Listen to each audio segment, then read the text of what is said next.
அண்மை செய்தியை பார்த்துக் கொண்டிருக்கிறோம். சென்னை கீழ்ப்பாக்கம் அரசு மருத்துவமனையில் ரவுடி வெட்டி கொல்லப்பட்ட சம்பவம் தொடர்பாக பணியில் இருந்த 4 காவலர்கள் பணியிடை நீக்கம் செய்யப்பட்டிருக்கிறார்கள். சென்னை கீழ்ப்பாக்கம் அரசு மருத்துவமனையில் ரவுடி வெட்டி கொல்லப்பட்ட சம்பவம் தொடர்பாக 4 காவலர்கள் பணியிடை நீக்கம் செய்யப்பட்டிருக்கிறார்கள். மருத்துவமனையில் கொலை சம்பவம் நடைபெற்ற போது பணியில் இருந்த 4 காவலர்கள் பணியிடை நீக்கம் செய்யப்பட்டிருக்கிறார்கள். 3 பெண் காவலர்கள், 1 ஆண் காவலர் என 4 காவலர்கள் பணியிடை நீக்கம் செய்யப்பட்டிருக்கிறார்கள். சென்னை கீழ்ப்பாக்கம் அரசு மருத்துவமனைக்குள் ரவுடி வெட்டி கொல்லப்பட்ட சம்பவம் தொடர்பாக 4 காவலர்கள் பணியிடை நீக்கம் செய்யப்பட்டிருக்கிறார்கள். 3 பெண் காவலர்கள், 1 ஆண் காவலர் என 4 காவலர்கள் பணியிடை நீக்கம் செய்யப்பட்டிருக்கிறார்கள்.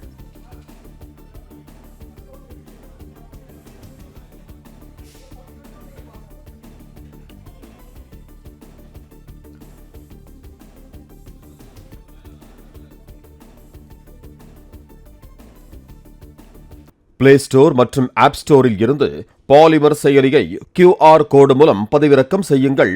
செய்திகளை உடனுக்குடன் பெறுங்கள்.